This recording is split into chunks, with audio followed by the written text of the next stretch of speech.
شامی تم بہت اچھے بیٹے ہو، بہت اچھے بھائی ہو، لیکن میں اچھی ماں نہیں ہوں، میں نے تمہارا خیال نہیں رکھا۔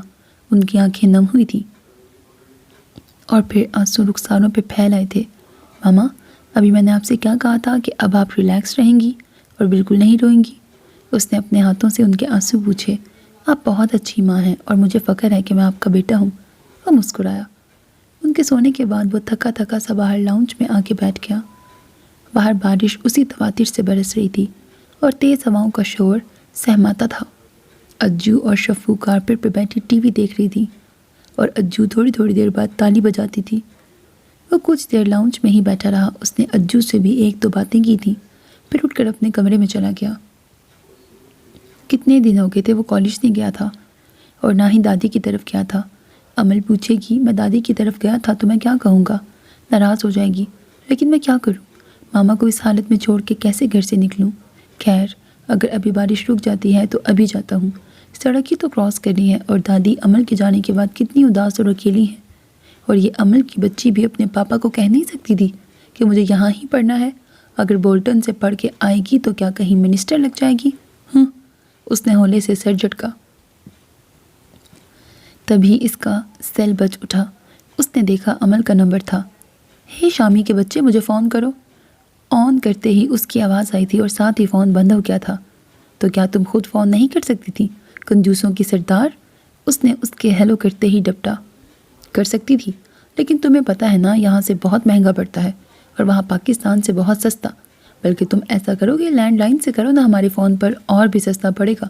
رہنے دو، اب میں تمہارے جتنا کنجوس بھی نہیں ہوں۔ یہ بتاؤ ٹھیک ہو نا؟ ہاں میں تو ٹھیک ہوں، تم بتاؤ عفان کا کچھ پتہ چلا؟ وہ سنجیدہ ہوئی تھی۔ نہیں عمل، کچھ بھی پتہ نہیں چلا۔ ماما کی الگ پریشانی ہے، کبھی کبھی تو ایسا لگتا ہے جیسے وہ حواس میں نہیں ہے۔ اور ڈیڈی سے بات ہوئی؟ ہاں ڈیڈی کو کچھ علم نہیں ہے، وہ تو خود پریشان ہو گئے تھے، کہہ رہے تھے عبد الرحمن ملک کا بیٹا بھلے وہ نارمل نہ ہو، یوں لاوارث کسی گلی سڑک پہ مر جائے تف ہے اس پہ۔ اس کی آواز پر آ گئی تو وہ چپ کر گیا۔ شامی پلیز حوصلہ کرو نا، کاش میں وہاں ہوتی تو مامی کو سنبھال لیتی۔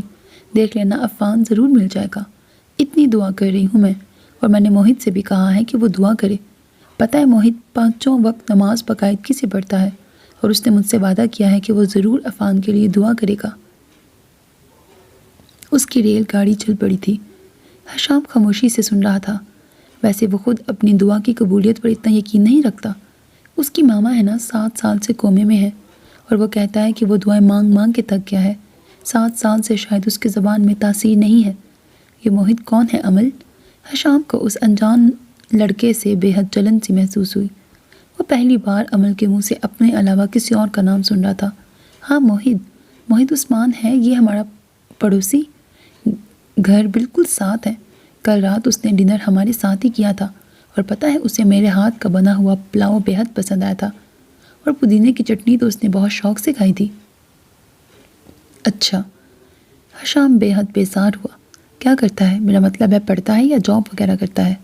اپنے سوال سے وہ شاید اس کی عمر کا اندازہ کرنا چاہتا تھا۔ ہاں وہ پڑھتا ہے، یہاں ہی بولٹن میں میکینیکل انجینئرنگ کر رہا ہے، 3 سال میں ہے۔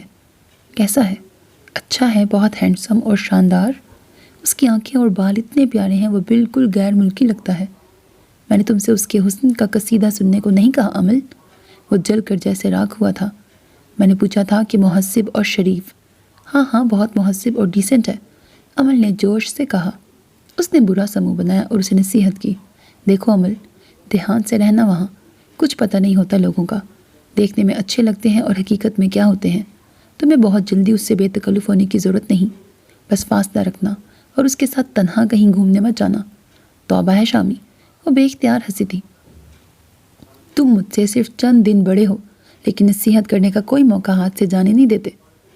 تمہیں برا لگتا ہے؟ وہ سنجیدہ ہوا۔ نہیں بالکل بھی نہیں۔ اور تبھی فون سے ٹوں ٹوں کی آواز آنے لگی تھی۔ بیلنس ختم ہو گیا تھا شاید۔ اس نے فون بیڈ پہ پھینک دیا اور اس کے ساتھ ہی میسج کی ٹون آئی تھی۔ عمل کا میسج تھا۔ اللہ حافظ شامی، کل بات کروں گی، لگتا ہے تمہارا بیلنس شو ہو گیا، ساتھ ہی ہنستا ہوا کارٹون۔ اس نے فون پھر سے بیڈ پر پھینک دیا۔ پتہ نہیں کیوں اسے عمل پہ غصہ آ رہا تھا۔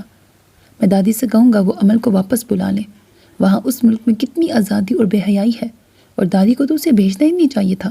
اگر وہ منع کر دیتی تو بھلا شفیق انکل اسے بلواتے وہاں، اور وہ اس قدر بے وقوف اور احمق ہے کہ جمعہ 8 دن نہیں ہوئے گئے اور کسی موحد عثمان سے دوستی بھی کر لی، اور تو اور اسے گھر بھی بلا لیا، اور اسے اپنے ہاتھ کا بنا ہوا پلاؤ کھلایا جا رہا ہے۔ اس نے غصے سے بیڈ کی پٹی پہ ہاتھ مارا اور پھر درد کے احساس سے برا سا منہ بناتے ہوئے بائیں ہاتھ سے دایاں ہاتھ ہولے ہولے دبانے لگا۔ تبھی دروازے کو کھول کر اجو اندر آئی۔ وہ کھڑا ہو گیا۔ کیا ہے اجو؟ لیکن وہ ادھر ادھر دیکھتی ہوئی نفی میں سہل آنے لگی۔ افو کو ڈھونڈ رہی ہو؟ ہاں، اس نے منہ سے عجیب عجیب سی آوازیں نکالی۔ چاکلیٹ کھاؤ گی؟ اس نے اپنا چھوٹا سا سر ہلایا تو آشام نے بیڈ کی سائڈ ٹیبل کے دراز کھول کر چاکلیٹ نکالی اور اس کی طرف بڑھائی۔ اجو نے چاکلیٹ پکڑ کر اس کا ریپر اتارا تھا اور اس کے 2 ٹکڑے کر لیے تھے، ایک ٹکڑا بائیں ہاتھ کی مٹھی میں بند کر کے اور دوسرا ٹکڑا کھاتے ہوئے باہر کی طرف مڑی۔ اس نے کھلے دروازے سے دیکھا وہ عفان کے کمرے کی طرف جا رہی تھی۔ اس کی 13 سال کی بہن، چھوٹے سر والی اور بے عقل بہن کو عفان کا اپنے بھائی کا کتنا خیال تھا، اور یہ کیسی محبت تھی۔ اس کا دل بھر آیا، اس کی آنکھوں میں آنسو چمکنے لگے اور وہ عفان کے گم ہونے کے اتنے دن بعد رو رہا تھا۔ شاید ضبط کرتے کرتے وہ تھک گیا تھا۔ وہ عفان کے لیے رو رہا تھا۔ وہ روتے روتے یکدم چونکا تھا۔ کسی کے رونے کی آواز آ رہی تھی۔ ہاتھوں سے آنسو پوچھتا ہوا وہ تیزی سے باہر آیا۔ ایک لمحے کے لیے لاؤنج میں رکا۔ آواز عفان کے کمرے سے آ رہی تھی۔ وہ دوڑتا ہوا عفان کے کمرے میں آیا۔ اجو کمرے کے وسط میں کھڑی رو رہی تھی اور اس کے حلق سے گھٹی گھٹی سی آوازیں نکل رہی تھیں اور اس کا چھوٹا سا سر زور زور سے ہل رہا تھا۔ کبھی کبھی اس کے منہ سے نہ سمجھ میں آنے والے لفظ نکل رہے تھے۔ شفو اسے بہلانے اور پکڑنے کی کوشش کر رہی تھی لیکن وہ بار بار اس کا ہاتھ جھٹک دیتی تھی۔ اجو، اس نے کمرے کے دروازے میں کھڑے کھڑے آواز دی۔ اس نے مڑ کر دیکھا۔ اس کے ہونٹوں پر، تھوڑی پر اور رخساروں پر چاکلیٹ لگی ہوئی تھی اور رال بہہ رہی تھی۔ گندی بچی، وہ میں ابھی اس کا چہرہ صاف کرنے لگی تھی۔ شفو نے فوراً وضاحت دی لیکن وہ اس کی طرف دھیان دیے بغیر اجو کی طرف بڑھا۔ کیا کر رہی ہو اجو؟ اور دیکھو کتنا گندا کر لیا ہے اپنا چہرہ۔ اس نے بائیں ہاتھ میں پکڑی چاکلیٹ لینے کے لیے ہاتھ آگے بڑھایا تو اس نے یکدم مٹھی پیچھے کر لی اور منہ سے ناقابل فہم آواز نکالی اور کمرے میں دیوانہ وار چکر لگانے لگی۔ کبھی پردے کے پیچھے دیکھتی، کبھی صوفے کے پیچھے جھانکنے لگتی، ساتھ ہی حلق سے عجیب و غریب آوازیں بھی نکال رہی تھی۔ وہ یقیناً عفان کو ڈھونڈ رہی تھی۔ حشام بے بسی سے کھڑا اسے دیکھ رہا تھا۔ بارش یکدم تیز ہو گئی تھی۔ تیز ہوا کا شور وہ سن رہی تھی۔ وہ کہاں جا رہی تھی اسے سمجھ نہیں آ رہا تھا۔ اسے کہاں جانا تھا یہ بھی اس کے ذہن سے نکل گیا تھا، لیکن وہ جا رہی تھی۔ سڑک پر آگے پیچھے کوئی نہیں تھا۔ بادل اتنی زور سے گرجا کہ اس نے بے اختیار بریک پہ پاؤں رکھے اور پھر کچھ دیر یوں ہی اسٹیئرنگ پہ ہاتھ رکھے بیٹھی رہی اور پھر سر اٹھا کر سامنے اور ارد گرد دیکھنے کی کوشش کی۔ اسے کچھ سمجھ نہیں آیا کہ وہ کہاں تھی۔ وہ آنکھیں پھاڑ پھاڑ کے دیکھتی رہی۔ دائیں طرف بہت سی نم نم گرتی روشنیاں نظر آ رہی تھیں۔ اس نے نیچے اتر کر گاڑی کا پچھلا دروازہ کھولا اور بچے کی کیری کوٹ اٹھا کے دوسرے ہاتھ میں باسکٹ اٹھا لی تھی۔ بچہ رو رہا تھا۔ وہ روڈ سے نیچے اتر کر دائیں طرف جا رہی تھی۔ دائیں طرف کئی راستے اندر کی طرف جا رہے تھے۔ شاید یہ کوئی کالونی تھی۔ گیٹ ابھی کھلے تھے۔ وہ اپنے سامنے نظر آنے والے گیٹ سے اندر بڑھ گئی۔ گیٹ کے اندر داخل ہوتے ہی پہلے گھر کے پاس رکی۔ دائیں بائیں دونوں طرف گھر تھے، درمیان میں کشادہ سڑک۔ یہ سب گھر ایک ہی جیسے تھے۔ ڈرائنگ روم کے دروازے کے سامنے روڈ کی طرف چھوٹا سا برآمدہ جس میں دروازہ کھلتا تھا۔ سب برآمدوں میں بلب جل رہے تھے۔ بارش کی بوندیں اس پہ پڑیں تو وہ جلدی سے بائیں طرف والے گھر کے برآمدے کی طرف بڑھی۔ کیری کوٹ اس کے دائیں ہاتھ میں اور باسکٹ بائیں میں۔ 2 سیڑھیاں چڑھ کر اس نے دروازے کے پاس کیری کوٹ رکھی۔ بچہ رونے لگا تھا۔ اس نے جلدی سے فیڈر نکال کے اس کے منہ میں دیا۔ چند لمحے وہ فیڈر پکڑے جھکی جھکی کھڑی رہی اور یوں ہی جھکے جھکے اس نے ادھر ادھر دیکھا۔ آس پاس کوئی نہیں تھا۔ کالونی کی سڑک ویران پڑی تھی۔ یکدم بجلی چمکی، بادل گرجے اور بارش کی بوندیں پہلے موٹے قطروں اور پھر موسلا دھار بارش میں بدل گئیں۔ وہ یکدم سیدھی ہوئی۔ فیڈر بچے کے منہ سے نکل گیا تھا لیکن وہ تیزی سے برآمدے کی سیڑھیوں سے اتری۔ بچہ حلق پھاڑ پھاڑ کے رو رہا تھا اور وہ سرمئی سڑک پر برستی بارش میں بھیگتی ہوئی روڈ کی طرف بھاگ رہی تھی۔ کانپتے ہاتھوں سے اس نے گاڑی کا لاک کھولتے ہوئے پیچھے دیکھا تھا۔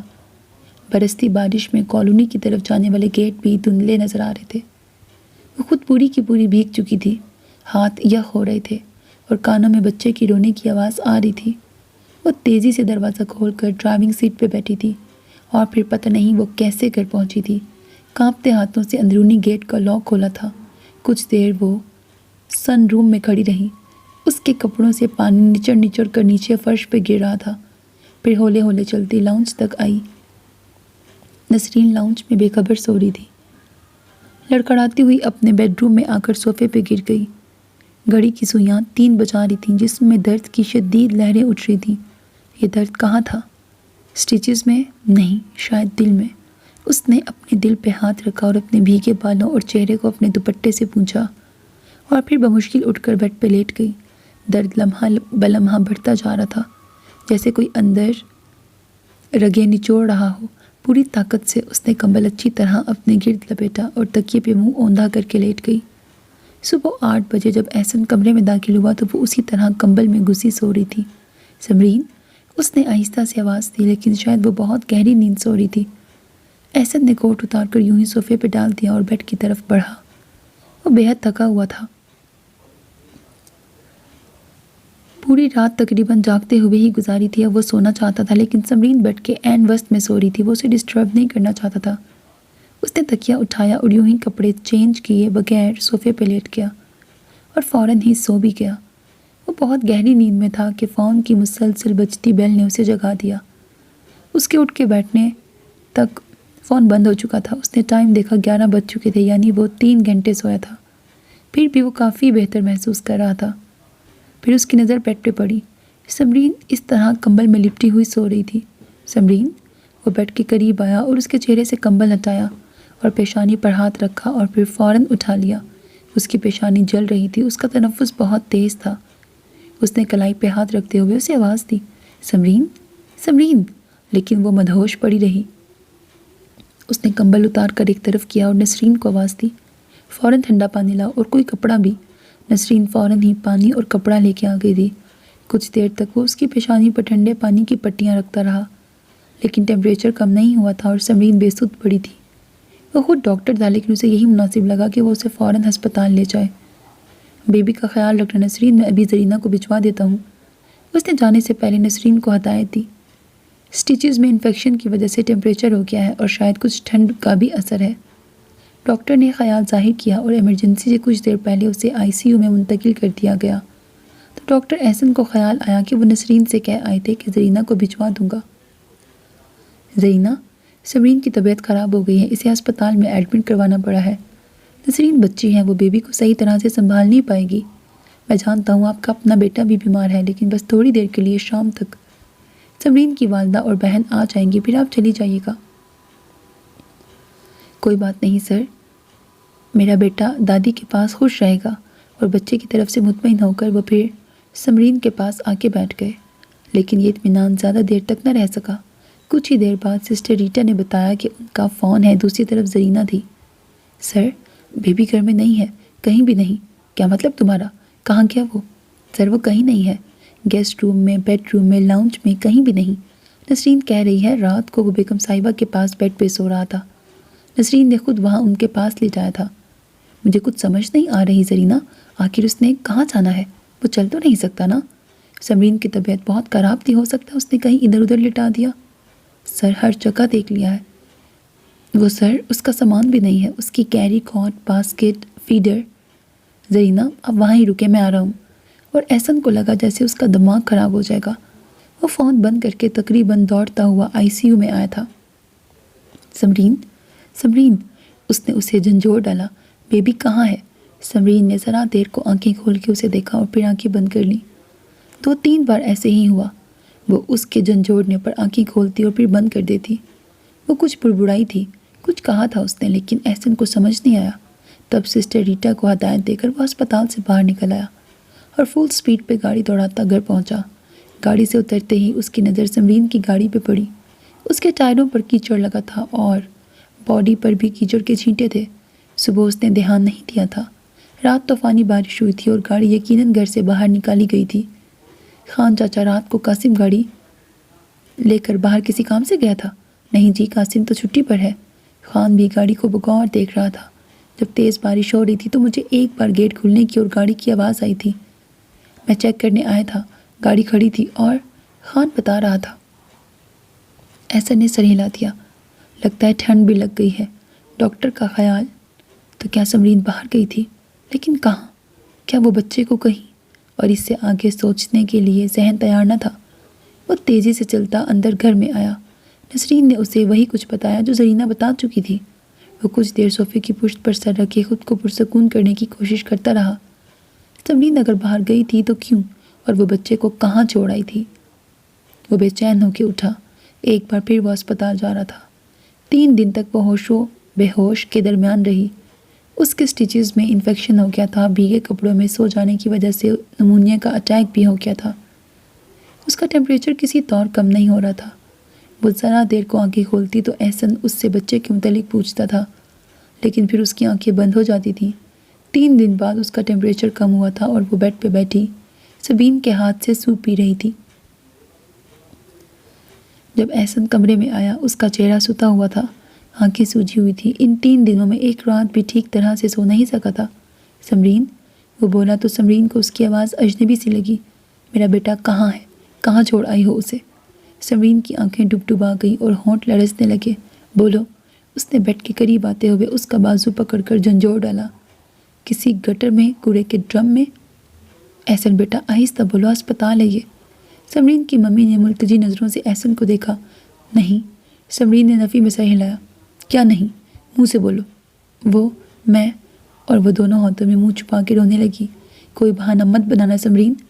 سچ، صرف سچ سننا چاہتا ہوں میں۔ آپ بھی پلیز کچھ تو بولیں۔ آپ نے بیبی کو کہاں؟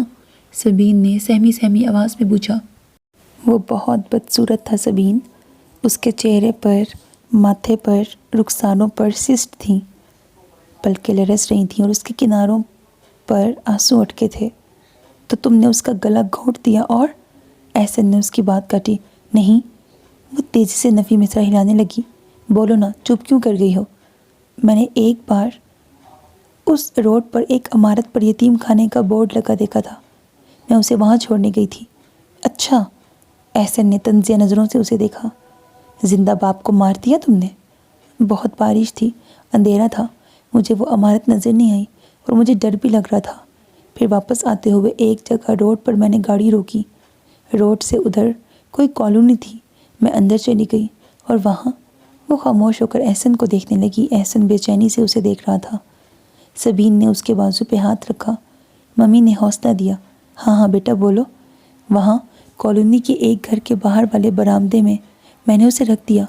سبین اور ممی حیرت سے اسے دیکھ رہی تھی۔ تم نے سمرین، اپنے بچے کو سردی اور بارش میں مرنے کے لیے چھوڑ دیا؟ یقین نہیں آ رہا مجھے، یقین نہیں آ رہا۔ رات کے 1 بجے کتوں بلیوں کی خوراک بننے کے لیے تم نے اپنے بچے کو… شدت غم سے احسن کی آواز پھٹ گئی۔ اس نے اپنے بال مٹھیوں میں جکڑ کر کھینچے۔ عجیب سی اذیت تھی جو رگ و پے میں اتر گئی تھی۔ سمرین نے سر جھکا لیا۔ سمو، تم نے یہ کیا کیا؟ کوئی یوں اپنے جگر کے ٹکڑے کو… ممی نے تعصب سے سر ہلایا۔ وہ اللہ کی طرف سے آزمائش تھی، تم صبر سے، حوصلے سے اس آزمائش پہ پورا اترتی تو اللہ تمہاری جھولی بھر دیتا۔ احسن کہہ رہا تھا۔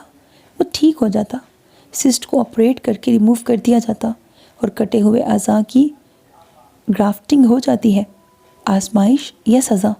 اس نے یکدم سے سر اٹھا کے ان کی طرف دیکھا۔ وہ سزا تھا ممی، مسلسل سزا تھا میرے کسی ناکردہ گناہ کی۔ میں نے اس کا کتنا انتظار کیا تھا، کتنے خواب دیکھے تھے اس کے لیے، لیکن… اٹھو۔ احسن نے جیسے غم کی شدت پر قابو پایا تھا۔ چلو میرے ساتھ، بتاؤ کہاں، کس جگہ چھوڑا تھا؟ کیا خبر اللہ کا کوئی نیک بندہ اس پہر جاگ گیا ہو اور اس کے رونے کی آواز سن کے اسے اٹھا لیا ہو۔ احسن اسے بازو سے پکڑے پکڑے باہر کی طرف جا رہا تھا۔ وہ تقریباً گھسٹتی ہوئی اس کے ساتھ جا رہی تھی۔ اس کی ممی اٹھی تھی، شاید وہ بھی ساتھ ہی جانا چاہتی تھی، لیکن احسن باہر نکل گیا تھا۔ وہ پھر بیٹھ گئیں۔ سبین نے آنسو بھری آنکھوں سے ان کی طرف دیکھا۔ آپ ہی نے ایسا کیوں کیا امی؟ کبھی کبھی کسی کیوں کا جواب ہمارے پاس نہیں ہوتا، بس کبھی کوئی ایک غلط کام سارے راستے کھوٹے کر دیتا ہے۔ دعا کرو وہ مل جائے، ورنہ پتہ نہیں کیا ہوگا۔ آنسو ان کے رخساروں پر پھسل گئے اور انہوں نے دعا کے لیے ہاتھ اٹھا دیے۔ بیٹھو۔ احسن نے پیسنجر سیٹ کا دروازہ کھول کر اسے بیٹھنے کے لیے کہا اور گاڑی چلا دی۔ ادھر مڑ کر پھر آگے سیدھا جانا ہے، وہ اسے گائیڈ کر رہی تھی اور احسن مسلسل بول رہا تھا اور اس کا ہر جملہ سمرین کو کسی خنجر کی طرح کاٹتا جا رہا تھا۔ تو تمہیں وہ بدصورت لگا سمرین بیگم؟ تم نے اسے دیکھا ہی کب تھا؟ تم دیکھتی تو تمہیں پتہ چلتا وہ کتنا خوبصورت تھا۔ اس کی آنکھیں کتنی خوبصورت تھیں، براؤن براؤن، سنہری سنہری سی، اور اس کی پلکیں کتنی گھنی تھیں، پیچھے مڑی ہوئی۔ میں نے کسی نومولود بچے کی ایسی پلکیں نہیں دیکھی تھیں، بالکل تمہاری پلکوں جیسی، لیکن تمہیں صرف اس کی پیشانی اور رخسار پر سست نظر آئیں۔ تم نے اس کا کٹا ہوا ہونٹ دیکھا، اس کی ناک کا سوراخ نظر آیا تمہیں، اور تم نے کہا وہ بدصورت ہے۔ بدصورت تو تم ہو، تمہارا دل، تمہاری روح، تمہارا من، سب بدصورت ہیں۔ تف ہے تم پہ سمرین، میں نے تم سے محبت کی، میں نے تمہیں چاہا، مجھے اپنے آپ سے نفرت ہو رہی ہے۔ وہ بول رہا تھا غصے سے، نفرت سے، ناراضگی سے، اور سمرین ہاتھ میں گود دھرے ونڈو اسکرین سے باہر دیکھ رہی تھی۔ وہ اس سے محبت کرتا ہے، نہیں بلکہ عشق کیا ہے اس نے۔ میں نے غلط کیا، لیکن وہ مجھے معاف کر دے گا، ابھی غصے میں ہے، کچھ بھی کہہ سکتا ہے، لیکن ہمیشہ ناراض نہیں رہ سکتا۔ میں اسے اب زیادہ انتظار نہیں کرواؤں گی، اور فوراً ہی دوسرا بچہ۔ اب وہ یو ٹرن سے کالونی کی طرف آ رہے تھے۔ روکو، روکو یہاں۔ ایک جگہ اس نے گاڑی رکوائی۔ نیچے اتر کر اس نے کالونی کے گیٹ کی طرف اشارہ کیا۔ میں یہاں سے اندر گئی تھی، اور اندر داخل ہوتے ہی بائیں طرف پہلے گھر کے برآمدے میں۔ اس نے بات نامکمل چھوڑ دی۔ تمہیں یقین ہے؟ ہاں، پورا یقین ہے، یہی برآمدہ تھا۔ اور احسن نے چند قدم آگے بڑھ کر چھوٹے سے گیٹ پر ہاتھ رکھا۔ اسے لگا جیسے اس کا دل دگنی رفتار سے دھڑک رہا ہو۔ پنو، کیا تم ناراض ہو مجھ سے؟ موہت کو عمل کی خاموشی سے الجھن ہو رہی تھی۔ عمل نے نفی میں سر ہلا دیا۔ وہ اس سے ذرا فاصلے پر اسی بینچ پہ بیٹھی سامنے دیکھ رہی تھی۔ اس نے صبح صبح عمل کو جاگنگ کے لیے پارک میں جاتے دیکھا تھا۔ آج اس کی کلاسز نہیں تھیں اور وہ صرف عمل کو دیکھنے کے لیے باہر نکلا تھا۔ پہلی ملاقات کو 1 ماہ 4 دن گزر گئے تھے، اور اس 1 ماہ 4 دن میں اس کی عمل سے روز ہی ملاقات ہوتی رہی تھی، سوائے ان آخری 4 دنوں کے۔ صبح جب وہ یونیورسٹی کے لیے نکل رہا ہوتا تو اکثر گیٹ پر عمل سے ہیلو ہائی ہو جاتی۔ یونیورسٹی یہاں سے 20 منٹ کی واک پر تھی۔ کبھی وہ گھر چلی آتی کوئی نہ کوئی چیز لے کر۔ یہ بریانی بنائی تھی، لے لو۔ یہ آج کڑھائی تیار کی ہے، چکھو تو کیسی ہے۔ ساتھ آ گیا تھا اور اس کے لائے کھانے بہت شوق سے کھاتا تھا اور بہت خوش تھا۔ یار، اس کے کھانوں سے پاکستان کی خوشبو آتی ہے۔ حالانکہ یہاں پاکستان، ہندوستان، ہر طرح کے کھانے مل جاتے ہیں، حلیم سے لے کر دہی بلے تک، لیکن ساتھ کی اپنی ہی منطق تھی۔ وہ دونوں اپنے پروجیکٹ میں بزی ہو گئے تھے۔ 1 2 بلکہ 3 بار دونوں نے اس کے گھر ڈنر بھی کیا تھا۔ شفیق صاحب اپنے نام کی طرح ہی مہربان اور شفیق تھے، اور انہوں نے انہیں ہر طرح کی مدد کی آفر بھی کی تھی کسی مسئلے کی صورت میں۔ اور یہ کل صبح کی بات تھی جب ناشتہ کرتے کرتے ساتھ نے کہا تھا، یار وہ تمہاری دوست نے کئی دنوں سے چکر نہیں لگایا۔ ہاں، وہ اپنے پروجیکٹ کے سلسلے میں اتنا بزی تھا کہ اس نے دھیان نہیں دیا کہ عمل 3 4 دن سے نظر ہی نہیں آ رہی۔ شاید اپنی پڑھائی میں بزی ہوگی یا کہیں گئی ہوئی ہوگی۔ کیسے دوست ہو تم؟ خبر تو لو، کہیں بیمار شیمار نہ ہو۔ تمہیں کیوں بے چینی ہو رہی ہے؟ اسے ساتھ کا تجسس اچھا نہیں لگا تھا۔ یار، 4 دنوں سے کوئی اچھی چیز کھانے کو نہیں ملی، اس نے اتنی مسکینیت سے کہا کہ موہت کو ہنسی آ گئی۔ اس روز کتنے مزے کے آلو کے پراٹھے بھیجے تھے اس نے، کہہ رہی تھی کسی روز قیمے والے پراٹھے بھی کھلاؤں گی۔ ساتھ نے اپنے سامنے پڑے ادھ جلے ٹوسٹ کو دیکھا تھا۔ ان کا ٹوسٹر خراب تھا اور موہت 3 دن سے فرائی پین میں سلائس سیک رہا تھا، اور موہت نے سوچا تھا ہم واقعی کہیں بیمار نہ ہو، اور پھر اس نے 3 4 چکر لان کے بھی لگائے تھے اور اچک کر باڑ کے اس طرف بھی دیکھا تھا، لیکن ان کا لان ویران پڑا تھا۔ لیکن پھر کچھ دیر بعد اسے شفیق صاحب اپنے گیٹ سے نکلتے نظر آ گئے تو سلام کر کے اس نے فوراً عمل کا پوچھا تھا، عمل کیسی ہے انکل؟ 3 4 دن سے نظر نہیں آ رہی۔ ہاں ٹھیک ہے، شفیق صاحب نے نرمی سے کہا تھا، آج کل ذرا پڑھائی کی طرف دھیان دے رہی ہے۔ تم نے تو کچھ نہیں کہا عمل کو؟ کچھ دیر بعد وہ اندر آ کر سعد سے پوچھ رہا تھا۔ سعد نے لیپ ٹاپ سے نظر ہٹا کے حیرت سے اسے دیکھا تھا۔ میں نے بولا کیا کہنا تھا؟ مجھے تو وہ بالکل اپنی چھوٹی بہن کومل کی طرح لگتی ہے، اور ہم پاکستانی اپنی بہنوں اور بیٹیوں کی عزت کے لیے جان دیتے ہوئے بھی نہیں جھجکتے۔ پتہ نہیں سعد نے کیا سمجھا تھا۔ سوری یار، وہ شرمندہ ہوا تھا۔ میرا یہ مطلب نہیں تھا، میں تو سوچ رہا ہوں کہ کہیں ہماری کوئی بات اسے بری تو نہیں لگ گئی، ورنہ وہ… سعد نے لمحہ بھر بغور اسے دیکھا۔ اگر وہ ناراض بھی ہے تو تمہاری کسی بات سے ناراض ہوئی ہوگی۔ تم سوچو تم نے ایسی کیا بات کی ہے؟ اور وہ زندگی میں پہلی بار ماما بابا کے علاوہ کسی اور کے متعلق سوچ رہا تھا۔ بے حد سوچنے کے باوجود بھی اسے کوئی ایسی بات سمجھ نہ آئی جس پہ وہ ناراض ہو سکتی تھی۔ اسے لگا جیسے اس کا ناراض ہونا اس کے لیے بہت اہم ہو۔ وہ سکون سے پڑھ بھی نہیں پا رہا تھا۔ کتنی بار اس نے سوچا کہ وہ اس کے گھر چلا جائے اور پوچھ لے کہ وہ کہاں گئی ہے اتنے دنوں سے، لیکن پھر اسے مناسب نہ لگا، اور اس نے سوچا کہ وہ صبح پارک میں جائے گا۔ عمل ہر روز واک کے لیے پارک جاتی تھی، تو وہاں پوچھ لے گا کہ وہ آج کل نظر کیوں نہیں آ رہی۔ سو جب اس نے اسے پارک میں جاتے دیکھا تو خود ہی پارک میں آ گیا، بینچ پہ بیٹھ کر اس کا انتظار کرنے لگا تھا۔ اس روز کے بعد وہ آج پارک میں آیا تھا، اور جب وہ دوڑتے دوڑتے رکی تھی تو اس نے پکار لیا تھا، ہے عمل کہاں غائب ہو؟ وہ ٹیشو سے پیشانی کا پسینہ پونچھتے ہوئے بینچ پہ آ کے بیٹھ گئی تھی۔ کہیں نہیں۔ موہت کو اس سے پہلے وہ کبھی اتنی سنجیدہ نہیں لگی تھی، تبھی اس نے پوچھ لیا تھا، ناراض ہو؟ اب اس نے موہت کی طرف دیکھا۔ مجھے دکھ اور افسوس تم پر ہے موہت۔ اب وہ پوری کی پوری اس کی طرف مڑ گئی تھی۔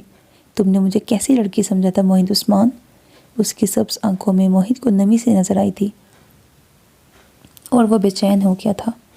عمل پلیز، مجھے تمہاری بات سمجھ نہیں آئی۔ میں تمہاری بہت عزت کرتا ہوں، میں نے کوئی ایسی بات، کوئی ایسی حرکت نہیں کی جس سے تمہیں تکلیف پہنچی ہو۔ کم از کم مجھے ایسی کوئی بات یاد نہیں جو تمہارے لیے باعث تکلیف ہو۔ عمل لمحہ بھر اس کے چہرے کی طرف دیکھتی رہی۔ وہ اس کی بات پر پریشان ہو گیا تھا۔ اس کا چہرہ اور اس کی آنکھیں اس کا پردہ نہیں رکھتی تھیں۔ تم نے مجھے غلط نمبر دیا تھا نا؟ تم نے سمجھا ہوگا میں کوئی ایسی ویسی لڑکی ہوں، ہے نا؟ نہیں، ہرگز نہیں، وہ تیزی سے بولا۔ میں نے ایسا کچھ نہیں سوچا تھا، بس میں نے یوں ہی… میرا مطلب یہ ہے کہ میں نہیں سمجھتا تھا کہ ہم کبھی دوبارہ ملیں گے۔ وہ اپنی بات کی صحیح طرح وضاحت نہیں کر پا رہا تھا، اور یہ بھی چاہتا تھا کہ عمل اس کی بات سمجھ لے، اور اللہ نے ہمیں دوبارہ ملا دیا۔ اس کی سبز آنکھوں میں اب ناراضگی کی بجائے چمک تھی۔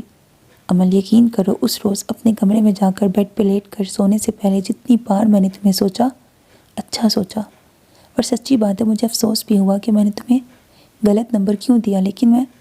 اس نے بات ادھوری چھوڑ کر اس کی طرف دیکھا۔ وہ اب مسکرا رہی تھی، اور موہت عثمان کو لگا جیسے اس کی ساری بے چینی اور اضطراب اسے مسکراتے دیکھ کر ختم ہو گیا ہو۔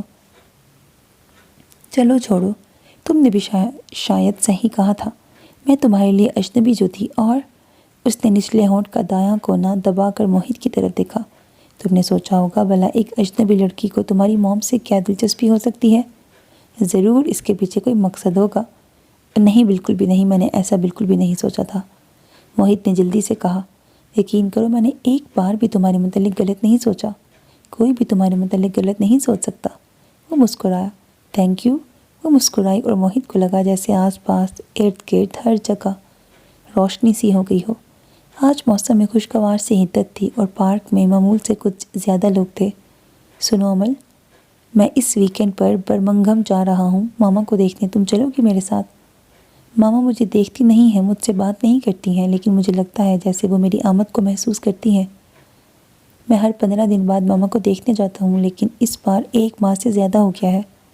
پتہ نہیں کیوں کل سے مجھے لگ رہا ہے جیسے ماما اداس ہوں گی، وہ میری منتظر ہوں گی، میرے لیے بے چین ہوں گی۔ میں ان کے پاس گھنٹوں بیٹھا رہتا ہوں، ان کی پلک تک جنبش نہیں ہوتی، میں پھر بھی ان سے باتیں کرتا رہتا ہوں۔ مجھے لگتا ہے جیسے ان کے ساکت وجود سے خوشی پھوٹ رہی ہو۔ اور اب اس کی آنکھوں میں نمی سی پھیل گئی، اور وہ مسکرایا۔ تم چل رہی ہو نا میرے ساتھ؟ پاپا شاید مجھے اس کی اجازت نہ دیں، میرا مطلب ہے یوں اکیلے تمہارے ساتھ دوسرے شہر جانے کی۔ موہت کے چہرے پر سایہ سا لہرایا۔ اب منہ مت بنانا موہت، اس کا یہ مطلب نہیں ہے کہ میرے پاپا تمہیں کوئی غلط شخص سمجھتے ہیں۔ پاپا تمہیں بہت پسند کرتے ہیں، اور مجھے تو تم پہلے دن سے ہی اچھے لگے تھے۔ موہت جھینپ گیا۔ وہ بڑے آرام سے اپنے احساسات کا اظہار کر جاتی تھی۔ بس ہر گھر کے کچھ اصول ہوتے ہیں. میرے پاپا یہاں رہ کر کافی لبرل ہو گئے ہیں، لیکن مجھے پتہ ہے کہ وہ اس طرح کسی دوسرے شہر میں جانے کی اجازت نہیں دیں گے. دراصل ادھر پاکستان میں ہماری فیملی میں اس طرح کا کوئی تصور نہیں ہے. اوکے، موہت مسکرایا. تم اتنی وضاحت کی ضرورت نہیں تھی امل. میں تمہارے لیے کہہ رہا تھا کہ تمہیں ماما سے ملنے کا اشتیاق تھا. ہاں وہ تو ہے. میں جب کبھی پاپا کے ساتھ برمنگھم گئی تو تمہاری ماما سے ملنے ضرور جاؤں گی. تمہاری ماما جب صحت مند تھیں تو تم سے بہت محبت کرتی ہوں گی، بہت خیال رکھتی ہوں گی تمہارا. ہاں، اس نے سر ہلایا. مائیں ایسی ہی ہوتی ہیں موہت، بہت محبت کرنے والی، بہت خیال رکھنے والی. میری ماما ہوتی تو وہ بھی میرا ایسا ہی خیال رکھتی، ایسی ہی محبت کرتی مجھ سے. میرے پاپا کہتے ہیں ماؤں کی اپنے بچوں سے محبت دیکھ کر محبت خداوندی کا عرفان ہوتا ہے. اس کی آنکھوں میں آنسوں کی چمک تھی. پھر وہ اٹھ کھڑی ہوئی. مجھے یونیورسٹی جانا ہے اور تم؟ میرا آج آف ہے. تو مزے کرو. وہ بھی کھڑا ہو گیا. پروجیکٹ ملا ہوا ہے. پہلے ہم نے مل کر ایک پروجیکٹ کیا، ساتھ میں اور ولیم نے. اب انڈیویجول کرنا ہے تو بہت کام کرنا پڑے گا. وہ دونوں ساتھ ساتھ چلتے ہوئے پارک سے نکلے. ہاں، وہ تمہارا گم شدہ کزن ملا؟ موہت کو اچانک خیال آیا. نہیں، اس نے نفی میں سر ہلایا. شامی نے بتایا ہے اس کے ڈیڈی بھی آ گئے ہیں اور ڈھونڈ رہے ہیں عفان کو. ضرور اسے کسی بھکاریوں کے گروپ نے پکڑ لیا ہوگا. مامی کی حالت بہت خراب ہے اور میں یہاں ہوں. شامی بیچارہ بھی اکیلا کیا کرے. اوپر سے میڈم نیلوفر بھی ہر روز آ دھمکتی ہیں عفان کا پتہ کرنے کے بہانے. شام تمہیں ہر بات بتاتا ہے؟ موہت نے چلتے چلتے اس کی طرف دیکھا. ہاں، وہ ان دنوں تو تقریباً روز ہی بات کرتا ہے. آخر دل کی بات کس سے کرے؟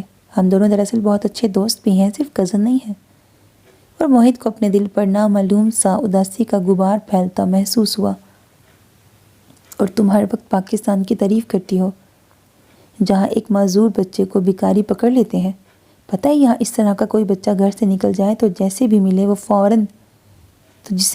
فوراً پولیس کو خبر کرتا ہے، نہ کہ اسے بھکاری بنانے کے لیے لے جاتا ہے. اس کے لہجے میں ہلکا سا طنز تھا. وہ چلتے چلتے رک گیا. پاکستان تو پاکستان ہے اور جرائم کہاں نہیں ہوتے. اس نے کندھے اچکائے. یہاں بھی ہوں گے، لیکن اگر کوئی ہمارا اپنا کسی برائی میں مبتلا ہو جائے تو کیا ہم اسے ڈس اون کر سکتے ہیں؟ محبت کرنا چھوڑ سکتے ہیں؟ نہیں نا. تو میں بھی پاکستان سے محبت کرنا نہیں چھوڑ سکتی، نہ اسے ڈس اون کر سکتی ہوں. اب وہ گیٹ کے پاس پہنچ چکے تھے. سنو، آج کا ڈنر ہماری طرف کرنا. میں نے قیمہ کریلے اور ساتھ میں کھیر بنائی ہے. پاپا کو بہت پسند ہے.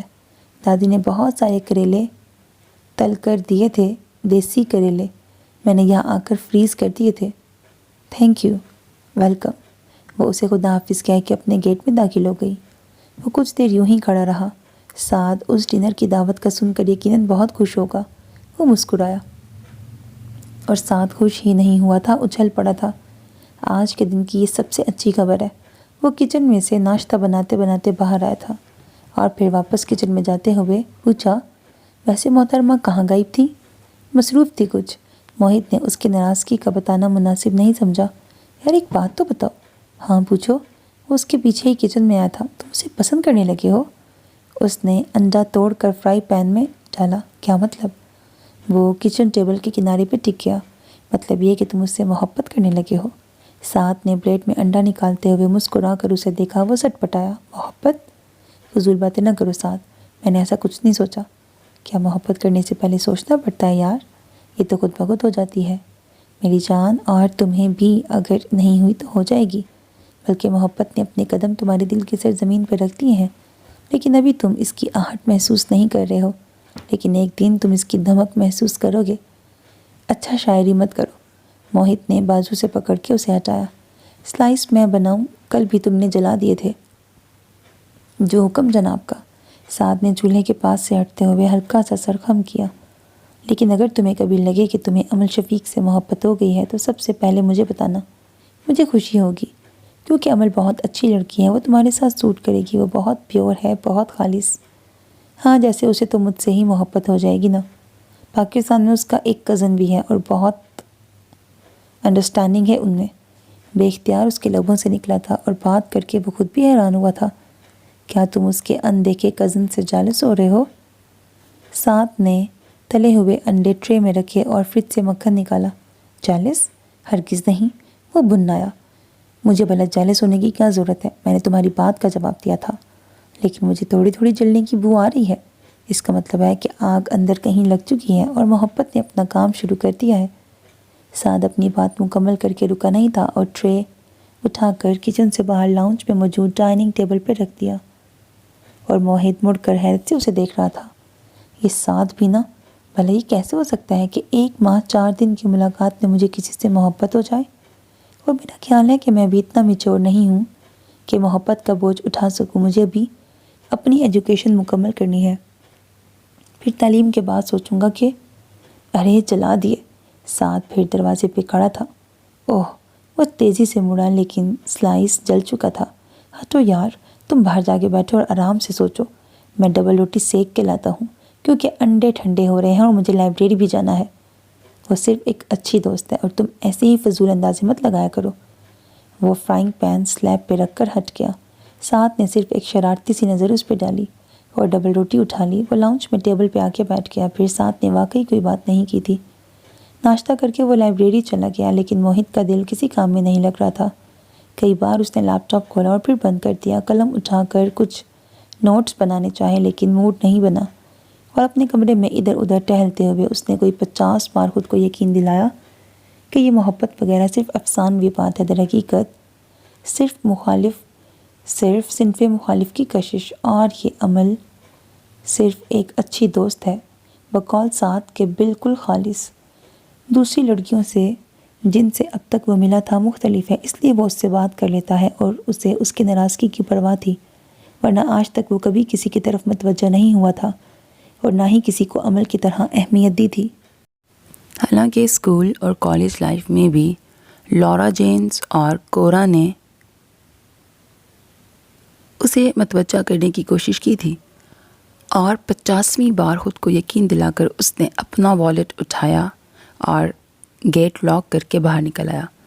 اس نے سینسبری جانا تھا، اپنے لیے کچھ شاپنگ کرنی تھی۔ بہت کم ایسا ہوتا تھا کہ اسے اپنے لیے خود شاپنگ کرنا پڑتی ہو۔ ہمیشہ جب بابا بولٹن آتے یا وہ برمنگھم جاتا تو بابا اس کی شاپنگ کرتے تھے۔ وہ بابا پر بہت ٹرسٹ کرتا تھا، اسے خود پر یقین نہیں تھا کہ وہ اچھی اور صحیح چیز کا انتخاب کر سکے گا، اور زندگی کے ساتھی کے متعلق بھی اس کا خیال تھا کہ وہ جس لڑکی کو اپنے لیے منتخب کرے گا، بابا کی مرضی اور رائے اس میں شامل ہوگی۔ برمنگھم جاؤں گا تو بابا کو ضرور عمل کے متعلق بتاؤں گا۔ وہ ایک بار پھر غیر ارادی طور پر عمل کے متعلق سوچنے لگا تھا۔ حشام نے لاؤنج میں قدم رکھا تو وہاں میڈم نیلوفر کو دیکھ کر اسے انتہائی کوفت ہوئی تھی۔ وہ لاؤنج میں ماما کے ساتھ بیٹھی تھی۔ جب سے وہ اور ڈیڈی مری سے واپس آئے تھے، یہ کوئی چوتھی بار تھا جب وہ ان کے گھر آئی تھی۔ اسے ان کا اپنے گھر آنا قطعی پسند نہ تھا، اور یہ بات وہ کتنی ہی بار ڈیڈی کو بتا چکا تھا، لیکن اس بار ڈیڈی نے اسے یہ کہہ کے خاموش کروا دیا تھا کہ وہ اس کی موم کی دلجوئی کے لیے آئی ہے، رہنے کے لیے نہیں۔ پھر میں اسے کیسے منع کر سکتا ہوں؟ عفان ابھی تک نہیں ملا تھا۔ اس نے آس پاس لوگوں سے پوچھا تھا، کسی نے عفان کو نہیں دیکھا تھا۔ ایک ٹھیلے والے نے بتایا تھا کہ اس نے اس طرح کے لڑکے کو دائیں طرف والی سڑک پہ جاتے دیکھا تھا۔ وہ ٹھیلے والا سبزی بیچتا تھا اور مختلف جگہوں پہ گھومتا رہتا تھا۔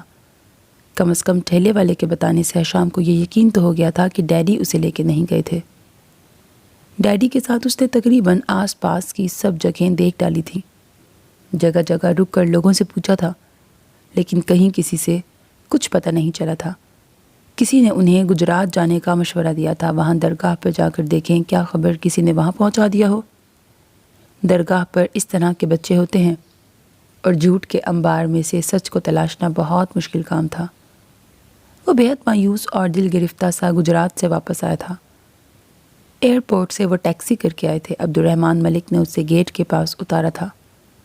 ان کی گاڑی نیلوفر کے اپارٹمنٹ کی پارکنگ میں تھی اور حشام کا ڈرائیور گاؤں گیا ہوا تھا۔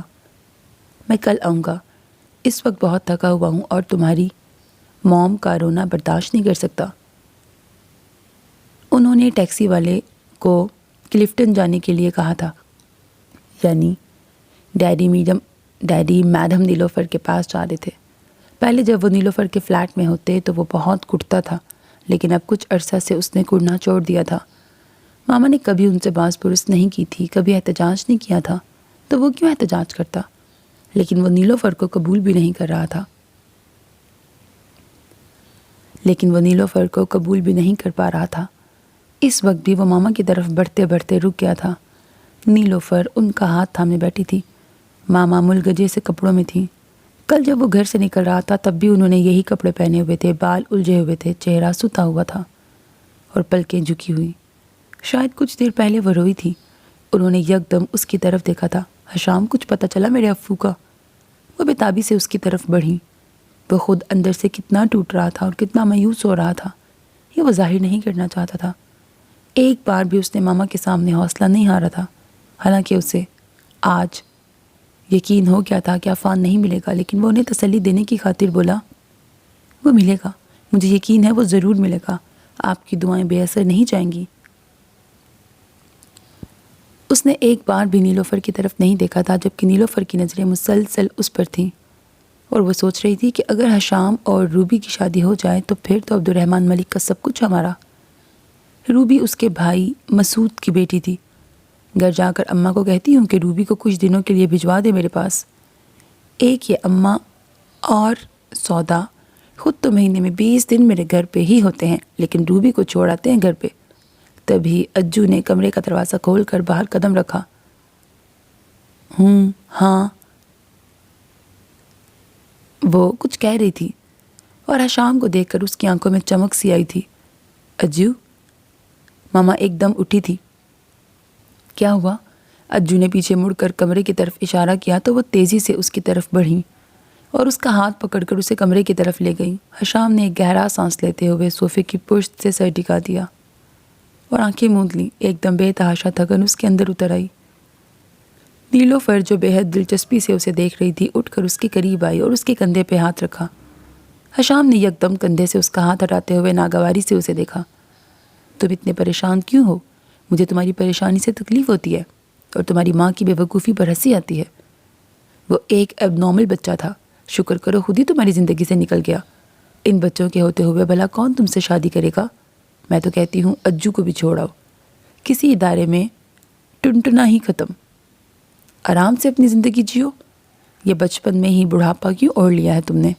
اور تمہاری بے وقوف ماں بجائے اللہ کا شکر ادا کرنے کے مصیبت سے جان چھوٹی شور ڈال کے بیٹھی ہوئی ہے۔ شام ایک سکتے کسی کیفیت میں اسے دیکھ رہا تھا۔ سمجھاؤ اپنی ماں کو، خواہ تمہاری اور عبدالرحمن کی زندگی جیرن کر رکھی ہے اور خود بھی بے وقوف۔ Shut up.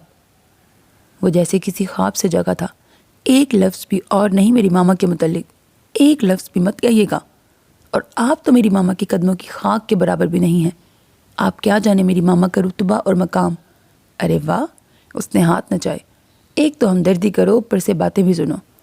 نہیں ضرورت ہمیں آپ کی ہمدردی کی۔ اس کی آنکھیں خون رنگ ہو رہی تھی۔ اس کے اختیار میں ہوتا تو وہ ایک لمحہ بھی اسے اپنے سامنے کھڑا نہ رہنے دیتا۔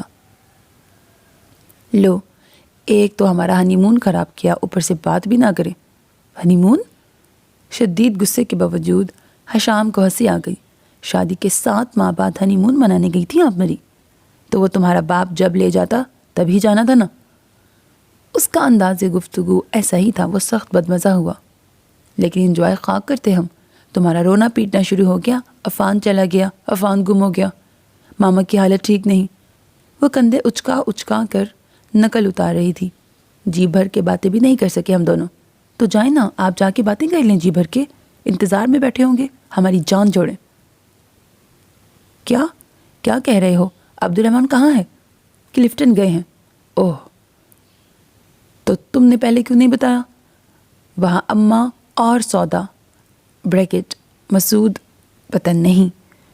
ارے بڑے لالچی ہیں دونوں، ذرا موقع ملے ہاتھ پھیلا لیتے ہیں۔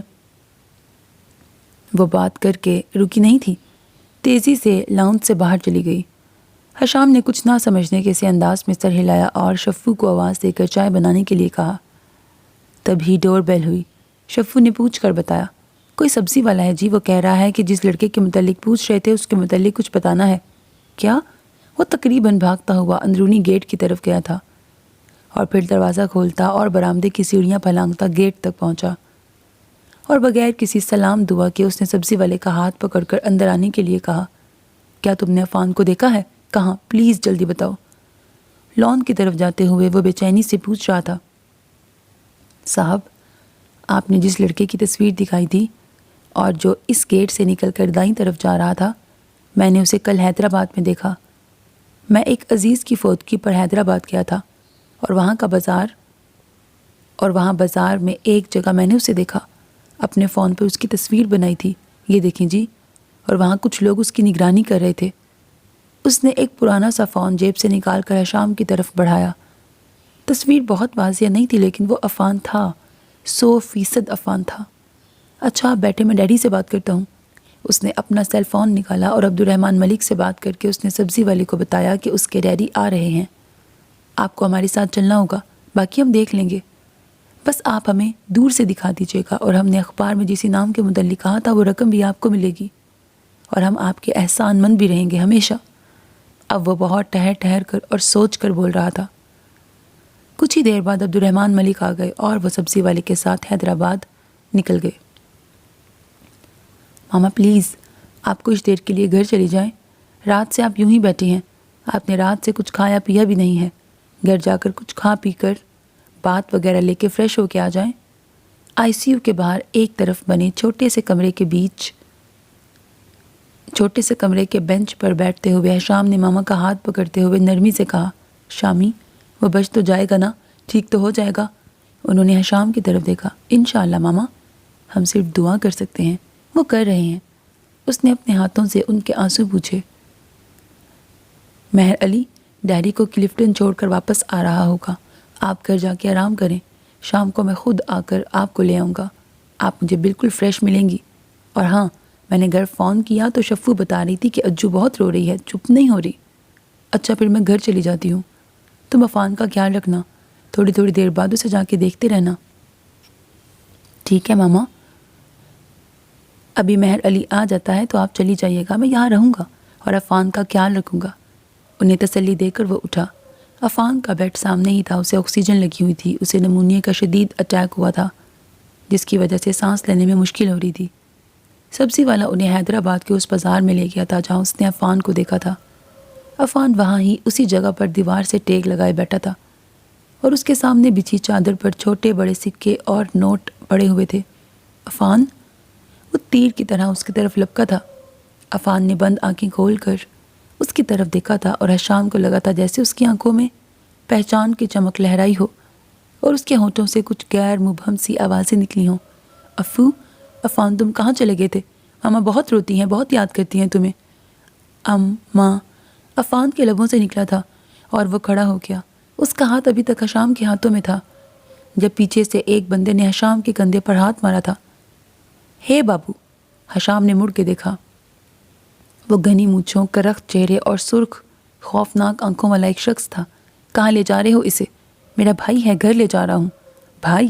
وہ زور سے ہنسا تھا۔ ارے بہت دیکھے تیرے جیسے بھائی، چھوڑ اسے۔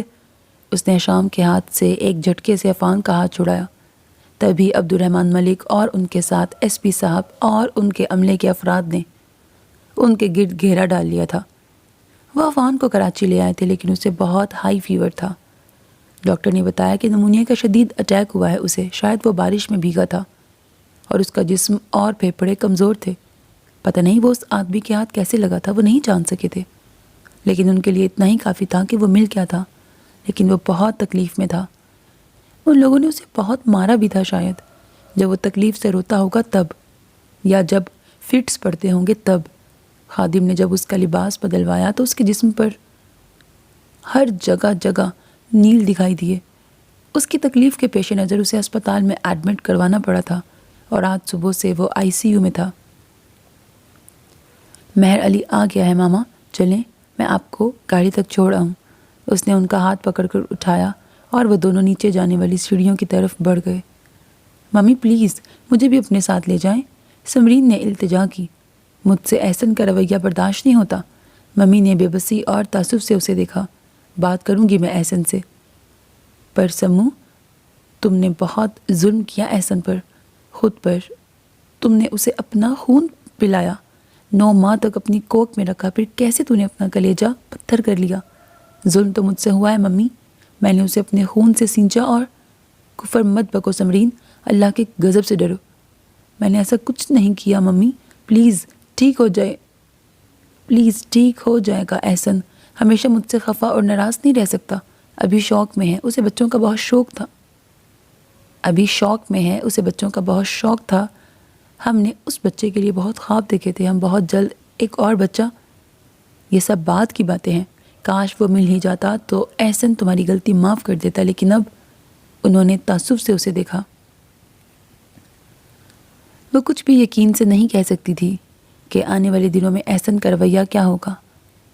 اس نے پاگلوں کی طرح اسے ڈھونڈا تھا، کالونی کے اندر جانے والے ہر راستے سے اندر جا کر اس گھر کا دروازہ کھٹکھٹایا تھا جس کے ڈرائنگ روم کے باہر نیم دائرے کی شکل کے برآمدے تھے، لیکن کسی نے اسے نہیں دیکھا تھا۔ اگر کسی جانور نے اسے نقصان پہنچایا ہوتا تو اس کی باسکٹ اور کیری کارڈ تو کسی نے دیکھی ہوتی، اس کی باقیات ہوتی، مردہ یا زندہ جیسا بھی ہوتا، کالونی میں شور مچا ہوتا۔ اس نے روڈ پر جھاڑو دینے والوں اور کوڑا اٹھانے والوں سے بھی پوچھا تھا، کچھ لوگ حیران ہوئے تھے، کچھ عجیب اور مشکوک نظروں سے اسے دیکھتے تھے، اور اسے کسی کی پرواہ نہیں تھی۔ بس ایک بار وہ مل جاتا تو پھر وہ سمرین کو اس کی شکل تک نہ دکھاتا، لیکن وہ کہیں نہیں ملا۔ اس طوفانی رات میں وہ کہاں گیا تھا؟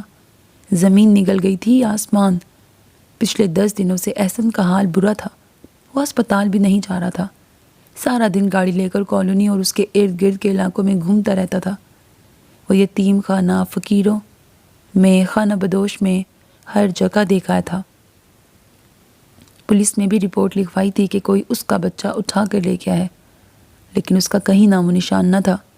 ممی پلیز آپ بات کریں نا احسن سے، اس نے پھر ان کے بازو پہ ہاتھ رکھتے ہوئے اپنی بات دہرائی، لیکن سچ تو یہ ہے کہ انہیں احسن کا سامنا کرنے کی ہمت ہی نہیں تھی۔ کل رات احسن بچے کے سلسلے میں اپنے تلاش کے متعلق بتاتے ہوئے جس طرح بلک پڑا تھا، اور وہ اس کے سامنے مجرم سی بنی بیٹھی رہ گئی تھی۔ احسن کے ساتھ یہ سب سمرین نے، ان کی بیٹی نے کیا تھا۔ وہ اتنی شرمندہ تھیں کہ سمرین کے اصرار کے باوجود انہوں نے واپس جانے کا ارادہ کر لیا تھا۔ مجھ سے اماں کی باتیں برداشت نہیں ہوتی ممی، آنسو اس کے رخساروں پر پھسل رہے تھے۔ احسن کی اماں 2 دن پہلے ہی لاہور سے آئی تھیں، اپنی پلستر شدہ ٹانگ کی پرواہ کیے بغیر۔ ان سے احسن کا دکھ برداشت نہیں ہوا تھا۔ ابھی تو ٹھیک طرح سے انہوں نے اس کی خوشی بھی نہیں منائی تھی کہ احسن نے انہیں اندر تک دہلا دیا تھا، اور پھر وہ صبر نہیں کر سکی تھی۔ انہوں نے سمرین سے کچھ زیادہ نہیں کہا تھا، بس چند لفظ، مائیں تو اپنے جگرے ساڑ لیتی ہیں اولاد کے لیے، اپنی زندگی لٹا دیتی ہیں، تو کیسی ماں ہے؟ لیکن ان کی نظریں اسے اندر تک کاٹ دیتی تھیں۔ انہوں نے کچھ غلط تو نہیں کہا سمرین، ممی نے آہستگی سے کہا، وہ احسن کی ماں ہے اور یہ بچہ ان کی نسل کا امین تھا، ان کا وارث تھا، تو کیا ہوا؟ وہ میرا بچہ تھا، میں نے اسے پیدا کیا تھا، میں نے تکلیف سہی تھی۔ ان کی آہستہ سے کہی جانے والی بات پر وہ ایک دم غصے سے چیخ پڑی تھی، اور میں نے اپنے بچے کے ساتھ جو کیا اس کے لیے میں کسی کو جواب دہ نہیں ہوں، لیکن مجھے جواب دہ ہو تم۔ احسن کمرے سے اپنی آستینوں کے بٹن بند کرتا ہوا باہر آیا۔ اس کی نظریں سمرین پر تھیں۔ وہ تنہا تمہارا بیٹا نہیں تھا، وہ میرا بھی بیٹا تھا۔ تم اس کے متعلق اتنا ظالمانہ رویہ خود سے کیسے کر سکتی تھی؟ بتاؤ مجھے، کیوں کیا تم نے ایسا؟ ان 10 دنوں میں احسن نے اس کی طرف دیکھا تک نہ تھا۔ اس روز کے بعد وہ ہر روز اکیلا ہی اسے تلاشتا پھرا تھا، اور اب سمرین کے سامنے کھڑا اس سے پوچھ رہا تھا۔ سمرین کی پلکیں جھک گئیں اور آنکھوں سے آنسو بہہ نکلے۔ وہ احسن کی یہ نظریں برداشت نہیں کر سکتی تھی، اتنی اجنبی، اتنی غیر۔ خدا کے لیے ممی سے ساتھ لے جائیں۔ وہ ممی کی طرف مڑا تھا۔ میں اسے دیکھتا ہوں تو میرا خون کھولنے لگتا ہے، کہیں غصے میں مجھ سے کچھ غلط نہ ہو جائے۔ میں بھی سوچ رہی تھی کہ کچھ دنوں کے لیے اسے ساتھ ہی لے جاؤں، اس کی طبیعت بھی ابھی ٹھیک نہیں ہے، اور وہاں اس کے پاپا اکیلے ہیں۔ اور احسن سر ہلا کے واپس کمرے میں چلا گیا تھا۔ جانے سے پہلے اس نے احسن سے معافی مانگی تھی، پلیز احسن مجھے معاف کر دو، مجھ سے غلطی ہو گئی ہے۔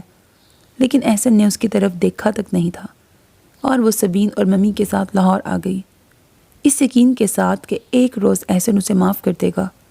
لیکن اس کا یہ یقین اس روز ٹوٹ کر کرچی کرچی ہو گیا تھا جب سبین نے اسے بتایا کہ اس نے آج احسن کو اپنے گھر سے نکلتے دیکھا ہے۔ بلکہ چوکیدار نے بتایا کہ وہ تو کئی دنوں سے آیا ہوا ہے۔ اسے لاہور آئے 1 ماہ سے زیادہ ہو گیا تھا، لیکن اس 1 ماہ میں احسن نے اسے ایک بار بھی فون نہیں کیا تھا۔ خود اس نے کئی بار فون کیا لیکن احسن نے اٹینڈ نہیں کیا، اور اب وہ یہاں آیا ہوا تھا، ایک سڑک کراس کر کے بالکل سامنے، اور ملنے نہیں آیا تھا۔ اور وہ سبین کے منع کرنے کے باوجود احسن سے ملنے اس کے گھر جا پہنچی تھی۔ تم میرا فون اٹینڈ نہیں کرتے، اتنے دن سے یہاں آئے ہوئے ہو اور مجھے ملنے تک نہیں آئے۔ اتنا بڑا جرم تو نہیں تھا میرا کہ تم نے ساری محبتیں بلا دی۔ تم کہتی ہو وہ بڑا جرم نہیں تھا؟ قتل سے بڑا جرم اور کیا ہو سکتا ہے؟ میں نے اسے قتل نہیں کیا احسن۔ سمرین بیگم، میں اپنے بچے کا قتل تمہیں معاف نہیں کر سکتا۔ میں نے اس 1 ماہ میں بہت سوچا ہے، لیکن میں تمہارے ساتھ مزید زندگی نہیں گزار سکتا۔ تم جیسی عورت کے ساتھ مزید ایک لمحہ بھی نہیں۔ مجھے تمہاری طرف آنا تھا یہ سب بتانے، لیکن میں مصروف تھا۔ ہم اپنا گھر فروخت کر کے یہاں سے جا رہے ہیں۔ نہیں پلیز احسن، ایسا مت کرو، میں تمہارے بغیر نہیں رہ سکوں گی۔ میں بہت محبت کرتی ہوں تم سے۔ تم اگر اپنے بچے کے بغیر رہ سکتی ہو تو اپنی محبت کے بغیر بھی رہ سکتی ہو۔ تمہارے ہونٹوں سے نکلے یہ لفظ مجھے منافق لگ رہے ہیں۔ تمہاری محبت بھی جھوٹ تھی شاید۔ چلو میں نے تسلیم کیا اپنا جرم۔ ہاں میں تمہاری مجرم ہوں، تمہاری اور اپنے بچے کی مجرم ہوں۔ میری محبت جھوٹ تھی، تمہاری محبت تو جھوٹ نہیں تھی۔ اور کہتے ہیں محبت کرنے والوں کا دل بڑا ہوتا ہے، بہت بڑا ہوتا ہے، بہت فراخ، بہت کشادہ دل ہوتی ہے محبت۔ اس نے ملتجی نظروں سے احسن کو دیکھا۔ ہوتی ہوگی، لیکن نہ تو میرا دل بڑا ہے اور نہ ہی میری محبت کشادہ۔ میں اس عورت کے ساتھ زندگی نہیں گزار سکتا جو میرے بچے کی قاتل ہو، اور میں اس سے محبت کرنا تو درکنار اسے دیکھنا بھی گوارا نہیں کر سکتا۔ میری محبت اسی روز مر گئی تھی جس روز تم نے میرے بچے کو مرنے کے لیے اندھیری طوفانی رات میں کسی اجنبی دہلیز پہ چھوڑ دیا تھا۔ شرعی اور قانونی طریقے سے تمہیں طلاق کے پیپرز مل جائیں گے۔ وہ تیز تیز قدم اٹھاتا لاؤنج سے باہر نکل گیا تھا، اور صوفے پر بیٹھے احسن کی اماں اسے تعصب سے دیکھ رہی تھی۔ ہائے تو نے یہ کیا کیا سمرین، اپنی گود بھی اجاڑی اور اپنی محبت بھی برباد کی۔ لیکن سر جھکائے باہر جاتی سمرین کا دل اس وقت بھی اپنی گود اجڑنے پر نہیں، اپنی محبت کے کھو جانے پر رو رہا تھا۔ اسے صرف احسن کو کھو دینے کا دکھ تھا۔ اس نے ایک لمحے کے لیے بھی اس بچے کے متعلق نہیں سوچا تھا جسے وہ مرنے کے لیے چھوڑ آئی تھی۔ وہ احسن کے لیے رو رہی تھی، اور اس نے احسن کو روکنے کی ہر ممکن کوشش کی تھی۔ ممی کو، پاپا کو، حتیٰ کہ سبین کو بھی احسن کے پاس بھیجا تھا، لیکن بے سود۔ احسن وہ گھر فروخت کرنے کے بعد اپنی والدہ کو ساتھ لے کر کہیں چلا گیا تھا، اور کچھ ہی دنوں بعد اسے طلاق کا پہلا نوٹس مل گیا تھا۔ اس روز محبت تڑپ تڑپ کر روئی تھی، لیکن مامتا سوئی رہی تھی۔ ممی، میں احسن کے بغیر نہیں رہ سکتی۔ میں احسن سے بہت محبت کرتی ہوں، پلیز کچھ کریں، اس کا پتہ کروائیں، اس کی منت کریں، وہ مجھے دوسری طلاق نہ بھیجے۔ وہ ممی کی گود میں سر رکھے تڑپ تڑپ کر رو رہی تھی، اور وہ بے بسی سے اسے دیکھ رہی تھی۔ تمہیں بولٹن کیسا لگا؟ سر جھکائے بے حد اداس سی بیٹھی عمل سے موہت نے پوچھا۔ اسے سمجھ نہیں آ رہا تھا کہ وہ ایسی کون سی بات کرے کہ عمل کا دل بہل جائے۔ وہ شاید بہت روئی تھی، اس کے پپوٹے سوجے ہوئے تھے اور اس کی پلکیں ابھی بھی اسے بھیگی بھیگی سی لگ رہی تھی۔ بولٹن اچھا ہے، خوبصورت ہے، چاروں طرف سے پہاڑوں میں گرا گرینری بھی بہت ہے، لیکن یہاں سردی بہت ہے، ہڈیوں کو کڑکڑا دینے والی۔ اس نے اپنے ہاتھ گود میں رکھے ہوئے تھے اور انہیں دیکھ رہی تھی۔ ہاں، یہاں انگلینڈ کے باقی علاقوں کی نسبت زیادہ سردی پڑتی ہے۔ پتہ ہے موہت، اس نے اپنی بھیگی پلکیں اٹھائیں۔ اس رات شامی نے بتایا تھا بہت بارش ہوئی تھی اور بہت ہوائیں چل رہی تھیں جب عفان گھر سے گیا تھا۔ شاید اسے بہت سردی لگی ہوگی اور اسے نمونیا ہو گیا تھا، اور ان ظالموں نے اس کی پرواہ بھی نہیں کی، اور جب ماموں اسے واپس لائے تو اس کی حالت بہت خراب تھی۔ اس کی پلکوں پر اٹکے آنسو اس کے رخساروں پر بہہ نکلے تھے۔ موہت حیرت سے اسے دیکھ رہا تھا۔ وہ اپنے اس کزن کی موت پر رو رہی تھی جو اب نارمل تھا، جسے دورے پڑتے تھے، اور شاید ایسے بچوں کی موت پر والدین اور خاندان والے دل میں اللہ کے شکر گزار ہوتے ہوں گے کہ اللہ نے انہیں اس آزمائش سے بچا لیا اور انہیں سرخرو کر دیا۔ فطری اور خونی محبت اپنی جگہ، لیکن اطمینان اور سکون کا احساس تو ہوتا ہوگا نا۔ اس نے ایک گہرا سانس لے کے عمل کی طرف دیکھا۔ وہ ہاتھوں کی پشت سے آنسو پوچھ رہی تھی۔ پتہ ہے، رات جب شامی کا فون آیا تو وہ بہت رو رہا تھا اور اس نے مجھے بتایا تھا مامی کی حالت ٹھیک نہیں ہے، انہوں نے بہت اثر لیا ہے۔ دراصل وہ ہسپتال سے گھر پہنچی ہی تھیں کہ عفان کا سانس اکھڑ گیا اور حشام بیچارہ اکیلا تھا وہاں۔ مامی کو یقین ہی نہیں آتا کہ اللہ انہیں صبر دے گا عمل۔ موہت نے اسے تسلی دی، اللہ کی مصلحت اسی میں ہوگی۔ آج سنڈے تھا اور سعد ابھی تک سو رہا تھا۔ اس کی آنکھ حسب معمول کھل گئی تھی۔ اس نے اپنے لیے کافی بنائی تھی اور جب وہ خالی کپ کچن میں رکھنے جا رہا تھا عمل کا فون آ گیا۔ سنو، میں گیٹ پہ کھڑی ہوں، دروازہ کھولو۔ اس نے ٹائم دیکھا، 9 بج رہے تھے۔ ضرور اس نے ناشتے پر کوئی اسپیشل چیز بنائی ہوگی۔ سعد کے تو مزے ہو گئے۔ وہ مسکراتا ہوا باہر آیا تھا لیکن اسے دیکھ کر پریشان ہو گیا۔ کیا ہوا عمل؟ وہ عفان مر گیا۔ وہ رونے لگی تھی۔ پاپا صبح صبح مانچسٹر چلے گئے کسی کام سے۔ میرا دل بہت گھبرا رہا تھا، میں تمہاری طرف آ گئی۔ میں نے تمہیں ڈسٹرب کر دیا نا، لیکن میں کیا کرتی، پاپا بھی چلے گئے اور مجھے شامی اور مامی کا خیال آ رہا تھا۔ اس نے اپنے بہتے آنسو پوچھے تھے۔ اوکے ٹھیک ہے، اچھا کیا تم ادھر آ گئی، میں بالکل بھی ڈسٹرب نہیں ہوا۔ موہت نے اسے لاؤنج میں بٹھایا تھا اور اس نے عفان کی موت کی ساری تفصیل بتائی تھی اور اب وہ اس کے سامنے بیٹھی وقفے سے پلکوں تک آنے والے آنسو صاف کر رہی تھی۔ پلیز عمل، بہت رو لیا، اب مت رو، اللہ کی مرضی کے سامنے آدمی بے بس ہوتا ہے۔ اس نے سر ہلایا تھا۔ تم نے ناشتہ بھی نہیں کیا ہوگا ہے نا؟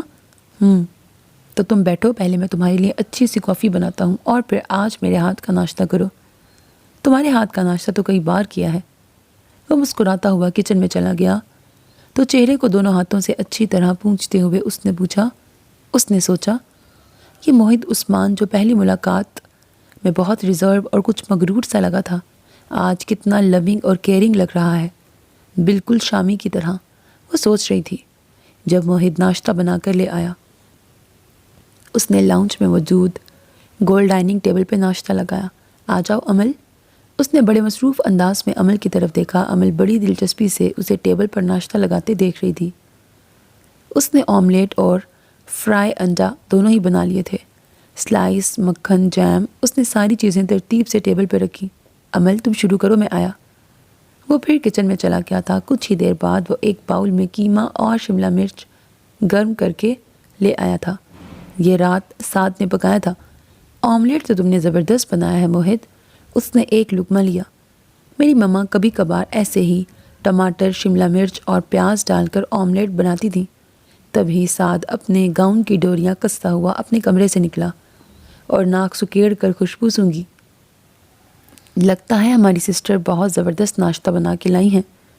سسٹر نے نہیں جناب، میں نے ناشتہ بنایا ہے۔ موہت نے مڑ کر اس کی طرف دیکھا۔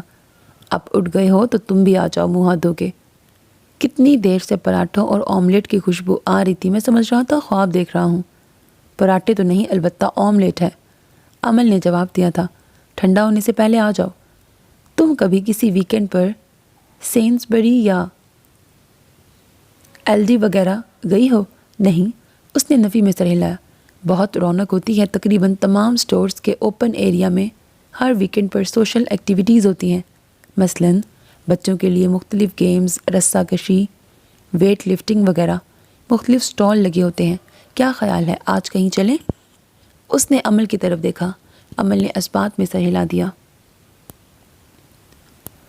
آج ٹاؤن ہال چلیں گے، تم تیار ہو کر آ جاؤ۔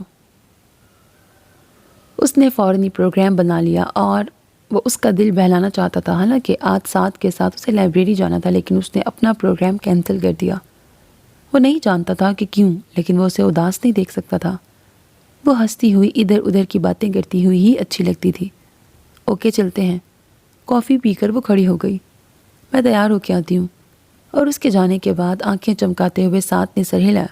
یہ میں کیا دیکھ رہا ہوں کہ موہت عثمان اپنا پہلے سے ترتیب دیا ہوا پروگرام ختم کر کے کوئی اور پروگرام بنا رہا ہے نا حیرت انگیز بات؟ اور یہ ان 3 سالوں میں پہلی بار دیکھ رہا ہوں میں۔ ضرور دال میں کچھ کالا ہے۔ نہ کالا نہ پیلا، بس موڈ نہیں رہا لائبریری جانے کا۔ تم چلو گے ہمارے ساتھ؟ نہیں، مجھے کباب میں ہڈی بننے کا بالکل بھی شوق نہیں ہے۔ سعد مسکرا رہا تھا۔ بکو مت، اور یہ ٹیبل سے برتن سمیٹ دو۔ سعد کو گھورتا ہوا وہ اپنے کمرے میں چلا گیا اور جب وہ کپڑے چینج کر کے آیا تو عمل بھی تیار ہو کے آ چکی تھی۔ اس نے بلیک جینز پر ریڈ کلر کی لانگ شرٹ پہن رکھی تھی اور بلیک کوٹ پر ریڈ اونی سٹال تھا۔ اس نے ستائشی نظروں سے اسے دیکھا۔ عمل شفیق میں کچھ ایسا خاص تھا جو دوسری لڑکیوں میں نہیں تھا۔ سعد ابھی تک ڈائننگ ٹیبل پر بیٹھا تھا اور انگلیوں سے ٹیبل بجا رہا تھا۔ اس نے بے حد معنی خیز اور شرارتی نظروں سے موہت کو دیکھا۔ کب تک واپسی ہوگی؟ پتہ نہیں۔ موہت نے اس کی شرارتی نظروں کو نظر انداز کیا۔ ہم لنچ وہاں ہی کریں گے اور شاید شاپنگ کا بھی موڈ بن جائے۔ Okay, wish you good luck. اس کی آنکھیں اب بھی شرارت سے چمک رہی تھیں۔ عمل اس کی طرف نہیں دیکھ رہی تھی۔ اس کے چہرے پر اب بھی اداسی کی جھلک تھی۔ باہر نکل کر موہت نے کیب لے لی اور کچھ ہی دیر بعد وہ ٹاؤن ہال میں تھے۔ یہاں ادھر چرچ اور کونسلر وغیرہ کے دفاتر بھی ہیں۔ وہ اس کے ساتھ ساتھ چلتے ہوئے بتا رہا تھا۔ عمل نے سب کچھ بہت دلچسپی سے دیکھا۔ مختلف سٹالز پر بھی گئی، کھیلوں کے مقابلے بھی دیکھے، بچوں کو بھی مختلف گیمز میں حصہ لیتے دیکھا تھا، اور پھر ایک بوڑھی عورت کے پاس رک گئی تھی جو اپنے سامنے پرانی چیزیں رکھ کے فروخت کر رہی تھی۔ تمہیں اگر پرانی چیزوں سے دلچسپی ہے تو یہاں ایک الگ مارکیٹ بھی ہے پرانی چیزوں کی، کسی دن چلنا؟ موہت نے اسے کھڑے دیکھ کے کہا۔ نہیں، مجھے کوئی خاص دلچسپی نہیں ہے، میرا جی چاہ رہا تھا کہ میں اس سے اس کے بچوں کے متعلق پوچھوں تو بات کر لیتی۔ موہت مسکرایا۔ مجھے وہ بوڑھی عورت اپنے ملک کی محنت کش عورت کی طرح لگی تھی جو اپنے بچوں کی خاطر محنت کرنے کے لیے گھر سے نکلتی ہے۔ عمل نے مڑ کر ایک نظر اس بوڑھی عورت پر ڈالی۔ ہو سکتا ہے اس عورت کے بچے نہ ہوں، اور یہ بھی ہو سکتا ہے کہ ہوں، اور اپنی اپنی زندگیوں میں مصروف ہوں۔ ان کا اس بوڑھی عورت سے اتنا ہی رابطہ ہو کہ ہر کرسمس پر کارڈ بھیج دیتے ہوں، اور پھر جب یہ عورت مرے گی تو اس کے فیونرل میں شریک ہو جائیں گے، اور اگر شریک نہ ہو سکے تو پھول بھیج دیں گے۔ موہت نے خیال ظاہر کیا۔ یہ تمہاری یورپی تہذیب کتنی ظالم ہے موہت۔ اس کے لہجے سے تعصب صاف جھلکتا تھا۔ میری تہذیب یورپی نہیں ہے عمل، موہت نے سنجیدگی سے کہا تو عمل نے فوراً سوری کر لیا۔ تم دراصل یہاں پیدا ہوئے، یہیں پلے بڑھے، اس لیے میں نے کہہ دیا، لیکن میں جانتی ہوں کہ تمہاری تہذیب یورپی نہیں ہے۔ اس نے وضاحت کی تو موہت مسکرا دیا۔ اٹس اوکے عمل، چلو نینڈوز چلتے ہیں۔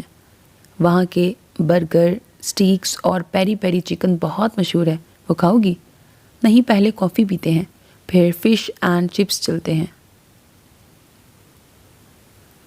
ایز یو وش میم، موہت نے ذرا سا سر خم کیا۔ شامی کو بھی فش اور چپس بہت پسند ہیں۔ کبھی کبھی ہم فنگر فش کھانے جاتے تھے یہاں۔ ایک چھوٹا سا ریسٹورنٹ تھا، لیکن کیا غضب کی فنگر فش بناتے تھے وہ، ساتھ میں فرینچ فرائز اسپیشل ساس کے ساتھ۔ اس نے آنکھیں بند کر کے چٹکارا لیا۔ موہت نے اس کی آنکھوں کی چمک پر غور کیا۔ میں بھی حیران ہو رہا تھا کہ ابھی تک تم نے اپنے کراچی کا ذکر کیوں نہیں کیا، اور شام کا بھی۔ یہ بات اس نے دل میں کہی تھی۔ ہاں، میرا کراچی اور میرا پاکستان۔ وہ مسکرائی۔ موہت کو اس کے لبوں پر بکھری مسکراہٹ اور آنکھوں میں چمکتے جگنو بہت اچھے لگے، اور اس نے دل ہی دل میں دعا کی کہ وہ ہمیشہ یوں ہی مسکراتی رہے، اور پھر خود ہی حیران ہوا کہ وہ اس کے لیے اتنی اہم ہو گئی ہے کہ وہ اس کی مسکراہٹ اور اس کی خوشیوں کے قائم رہنے کی دعا کرنے لگا۔ کیا ساتھ سچ کہتا ہے؟ اور اگر ایسا ہی ہے تو؟ اس نے چلتے چلتے رک کر عمل کی طرف دیکھا۔ یہ لڑکی ایسی ہی ہے کہ اسے چاہا جائے اور اس کے ساتھ کی تمنا کی جائے۔ دل میں بہت خوشگوار احساس لیے وہ کافی کی مشین کی طرف بڑھ گیا۔